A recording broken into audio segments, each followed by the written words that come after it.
하나님께서 오늘도 새날을 우리들에게 주셨습니다. 창조의 첫 아침처럼 경이롭게 오늘 아침을 맞이합니다. 또한 하나님께서는 우리의 죄에도 불구하고 우리를 심판하시기보다는 회개하여 구원받도록 하기를 원하십니다. 오늘 하루 우리들이 구원받은 자의 삶이 될 수 있기를 간절히 바랍니다. 함께 묵상하시겠습니다. 주 여호와의 말씀이니라. 이스라엘 족속아, 내가 너희 각 사람이 행한 대로 심판할지라. 너희는 돌이켜 회개하고 모든 죄에서 떠나지어다. 그리한즉 그것이 너에게 죄악의 걸림돌이 되지 아니하리라. 자비로우신 주님, 저희들과 함께 하셔서 저희들도 이스라엘 족속처럼 불순종한 것이 있다면 모든 것을 다 버리고 회개하고 새롭게 하시려고 하시는 하나님의 뜻을 따라 우리가 새로워지도록 인도하여 주시옵소서. 우리가 진정 오늘 하루가 새로운 삶이 되게 하시고 하나님의 약속과 뜻이 이루어지는 하루가 되게 하시며 살아계신 하나님을 경험하는 우리 모두가 되도록 인도하여 주옵소서. 예수 그리스도의 이름으로 간절히 구하옵나이다. 아멘.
하나님의 말씀 요나서 3장 1절에서 6절 말씀입니다. 여호와의 말씀이 두 번째로 요나에게 임하니라. 이르시되 일어나 저 큰 성읍 니느웨로 가서 내가 내게 명한 바를 그들에게 선포하라 하신지라. 요나가 여호와의 말씀대로 일어나서 니느웨로 가니라. 니느웨는 사흘 동안 걸을 만큼 하나님 앞에 큰 성읍이더라.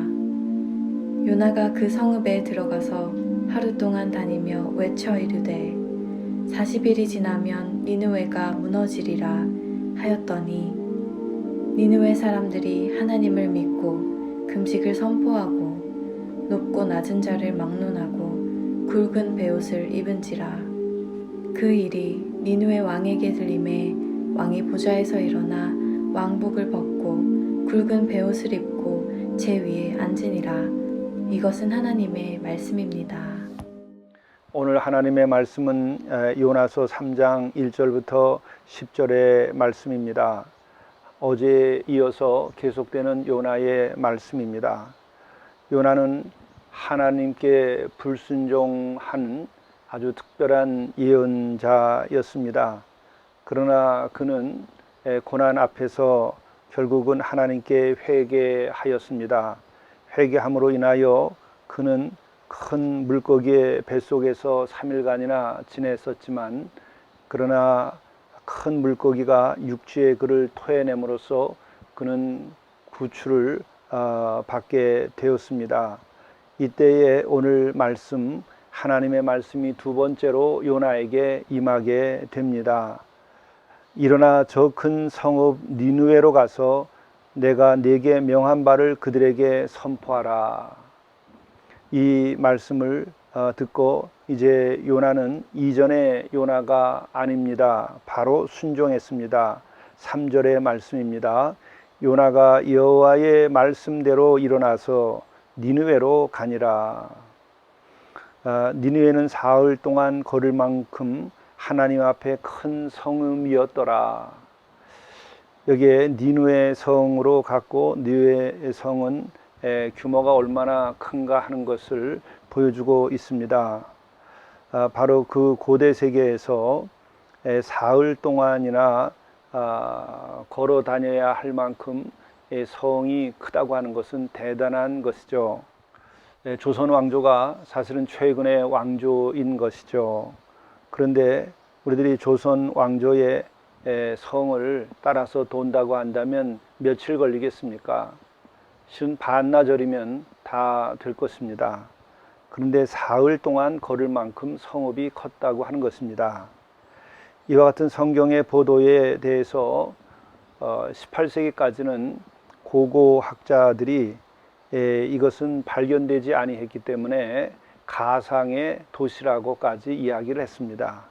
심지어 아수르 제국 자체에 대해서 인정하려고 하지 않기까지 했습니다.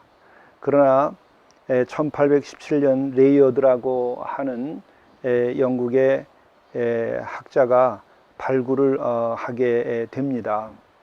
이 발굴을 하게 되는데 얼마나 이 성읍이 큰가 하면 성의 기단만 30m의 구운 벽돌로 세워졌고, 그 위에 또 6m 높이의 굽지 않은 벽돌로 그 성읍이 세워졌다고 합니다.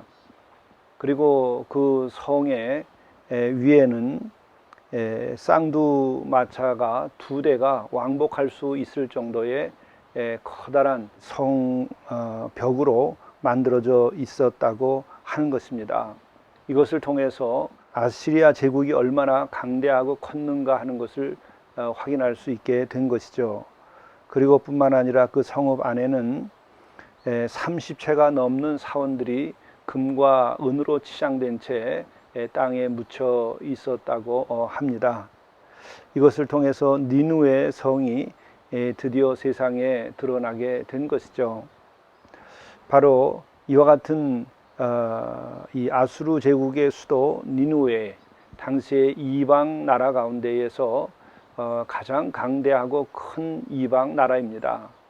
심지어 이 니느웨는 520년 동안 상아시아를 지배하던 가장 강력한 국가였습니다.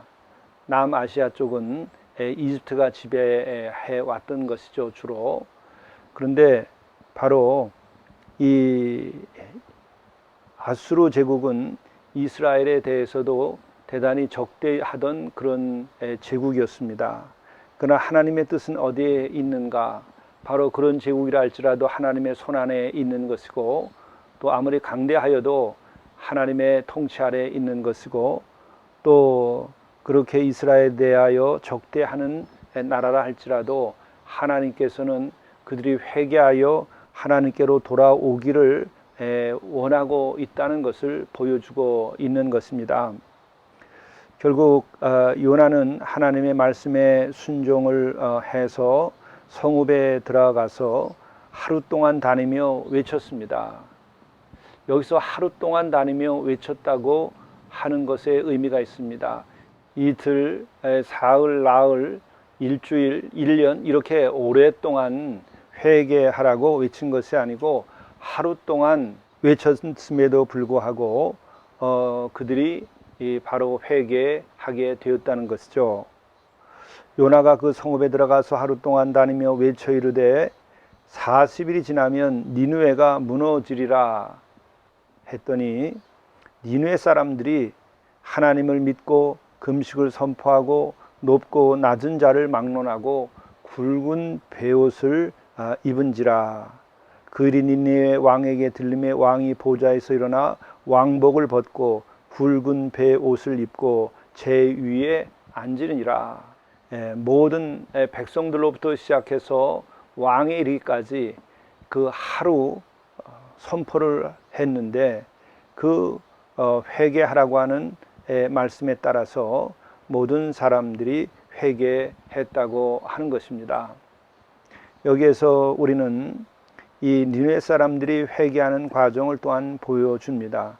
하나는 하나님을 믿고 회개하는 이들에게 있어서 가장 또 기본적인 것은 하나님에 대한 신뢰입니다. 진정으로 하나님을 믿고 회개해야 되는 것이고 또한 금식을 선포했다고 하는 것입니다. 우리들의 일상사에서 가장 기본이 되는 것이 무엇인가요? 그것은 먹는 일입니다. 옷보다도 중요한 것입니다. 우리 생활 일상에서 가장 기본이 되는 것은 먹는 일입니다. 이것을 끊는다고 하는 것은 바로 지금까지 생활해오던 일상을 중지시키는 것을 말합니다. 회개는 지금까지 살아오는 것을 중지시키고 이제 하나님께서 원하시는 궤도로 새 삶을 시작하는 것이죠. 바로 회개의 과정에 있어서 니느웨 사람들이 제대로 회개했다고 하는 것이죠. 그리고 높고 낮은 자를 막론하고 굵은 베옷을 입었다. 여기에서 우리가 사회적 관계에 있어서 가장 기본적인 것은 신분이라고 말할 수 있죠. 높은 사람, 낮은 사람, 나이가 많은 사람, 어린 사람, 이것으로 인하여 신분이 결정되어지고 그러한 관계를 맺습니다. 그 신분을 상징하는 것은 바로 옷입니다. 어떤 옷을 입었느냐에 따라서 그가 귀족인지 평민인지가 구별됩니다. 어떤 옷을 입었느냐에 따라서 잘 사는 사람, 못 사는 사람이 구별됩니다. 그런데 바로 그 모든 옷을 벗었다.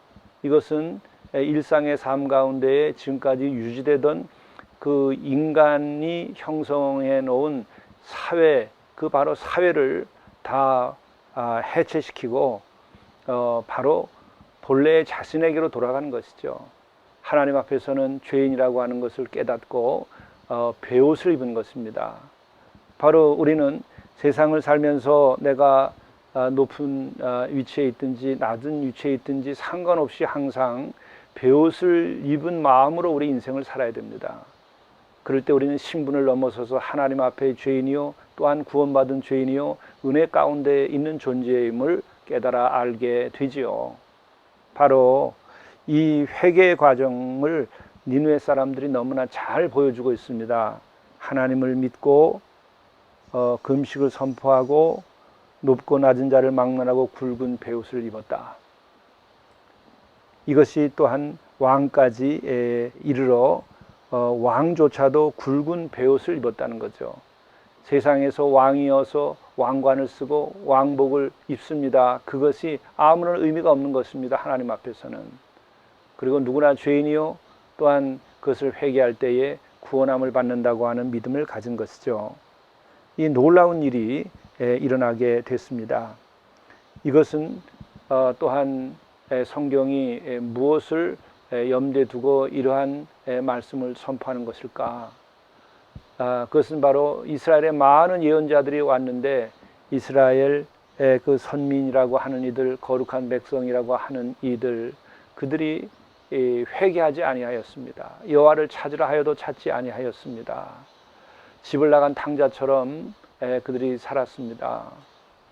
참으로 이름에도 불구하고 이방 사람들도 이렇게 하루 회개 선포의 말씀을 듣고 바로 회개할 수 있다는 것을 보이는 것입니다. 혹 우리 자신들은 어디에 속하는가 생각해 볼 필요가 있습니다. 바로 오늘 이 말씀은 처음 된 자가 나중되고 나중된 자가 처음 된다고 하는 주님의 말씀이 여기에서 나타나고 있습니다. 우리 한 사람 한 사람 또 우리의 가정과 가문 또 이 나라를 한번 생각해 볼 필요가 있습니다.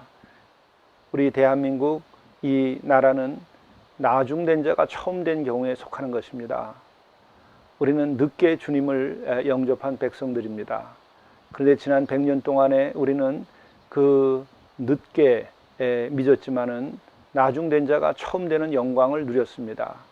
선교도 교회도 부흥하게 되고 또 그 결과로 나라와 민족이 참으로 지난 몇백 년 동안 역사에서 이런 일이 없는 번영을 누리게 되고 자유를 누리게 되었습니다. 그러나 오늘 우리는 어떻게 돼가고 있는지 살펴보아야 합니다. 이제 우리는 또다시 처음 된 자가 나중되는 것과 같은 일이 이제 벌어지는 것은 아닌가. 정말 우리 자신들, 교회, 우리 성도들이 먼저 주님 앞에서 이 니느웨 사람들이 회개하듯이 회개한다면 이 민족에게는 희망이 될 것입니다. 이러한 희망이 다시금 우리의 나라를 나중된 자가 처음 되는 것과 같은 놀라운 역사를 다시 한번 일으키게 될 것입니다. 오늘 하루 우리들의 이 역사와 삶이 큰 전환의 순간이 될 수 있기를 간절히 바라고, 또 이 8월 하나님께서 해방을 시켜주셨습니다. 갑작스럽게 전쟁이 끝나면서 우리 교회가 해방됐던 것입니다. 우리의 노력과 헌신도 있었습니다. 그러나 더 큰 것은 이 세계사적인 변화가 있었기 때문에 우리가 해방되고 또 이렇게 번영을 이룩할 수 있게 된 것입니다. 이것에 대하여 하나님께 감사하며 우리가 다시금 배옷을 입고 제위에 앉을 필요가 있습니다. 이 나라의 지도자들이 특별히 그럴 필요가 있습니다. 그렇게 될 때 우리는 새로운 번영을 맞게 될 것입니다. 기도하시겠습니다. 요나가 그 성읍에 들어가서 하루 동안 다니며 외쳐 이르되 40일이 지나면 니느웨가 무너지리라 하였더니 니느웨 사람들이 하나님을 믿고 금식을 선포하고 높고 낮은 자를 막론하고 굵은 베옷을 입은지라. 자비로우신 주님, 이처럼 우리의 백성들이 주 앞에 나와서 회개하도록 인도하여 주시옵소서. 우리가 굵은 베옷을 입게 하시옵소서. 우리들이 그러므로 주 앞에 진실하게 되도록 인도해 주시고 그것으로 우리들의 개인의 삶과 이 민족이 새로워지도록 인도하여 주옵소서. 특별히 왕이 왕복을 벗고 굵은 베옷을 입고 제위에 앉은 것처럼 이 나라의 모든 권세를 가진 자들이 진정 주 앞에서 회개하고 베옷을 입고 제위에 앉도록 인도하여 주옵소서. 이 세상에 권세를 내세우지 아니하고 또한 하나님의 뜻에 순종을 하는 그 참 믿음으로 각자 역사적 책임을 다하고 또 모든 국민들이 진정 회개하며 주께로 나가는 역사가 있도록 도와주옵소서. 이 모든 말씀을 우리 주 예수 그리스도의 이름으로 간절히 기도드리옵나이다. 아멘. 오늘의 성령의 인도하심은 오늘은 인내하는 하루를 살게 하소서입니다. 성령을 받게 되면 우리는 기뻐 뛰지만 동시에 인내하게 됩니다. 인내는 모든 것을 완성시키는 것입니다. 밥도 뜸이 들고 또 마지막까지 잘 될 때까지 우리가 기다려야 됩니다. 마찬가지로 우리 인생의 모든 일들도 마지막까지 기다리는 인내가 필요합니다. 선을 행할 때에도 인내해야 되고 또 우리들이 이 목표를 향하여 나아갈 때도 우리는 항상 인내할 때에 그 좋은 결과를 맺게 됩니다. 성령께서 함께 하셔서 오늘 인내의 열매가 있기를 간절히 바랍니다. 감사합니다.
하루씩 이렇게 완결하십시오. 하루의 삶을 이렇게 사십시오. 매 순간 주의 뜻 안에서 지금 여기에 충실하도록 행하십시오. 무슨 일을 하든 마음을 다하여 주께 하듯 하고 사람에게 하듯 하지 마십시오. 모든 것 위에 사랑을 더하십시오. 직업을 성직으로 여기고 기쁨으로 헌신하십시오. 주의 영광과 보람을 위하여 일하는 청지기적 삶을 사십시오.